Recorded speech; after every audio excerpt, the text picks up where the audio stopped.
ГСП онлайн. Городские новости сейчас. Четверг, 10:00. Центральная детская библиотека. Конкурс чтецов среди дошкольников. Он проводится третий год подряд. Мероприятие посвящено 70-летию победы над фашистской Германией.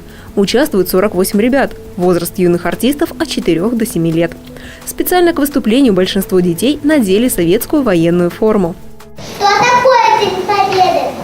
Это песни за столом, это речи и беседы, это дедушкин альбом, это фрукты и конфеты, это запахи весны. Что такое День Победы? Это значит нет войны. Среди известных произведений можно услышать балладу о маленьком человеке, День Победы, памятник и множество других. Судьи оценивают ребят по 6 критериям. Среди них выразительность речи, актерское мастерство и соответствие тематике. В результате жюри определит 3 призеров и лауреатов в 6 номинациях. А награждение победителей пройдет 29 марта.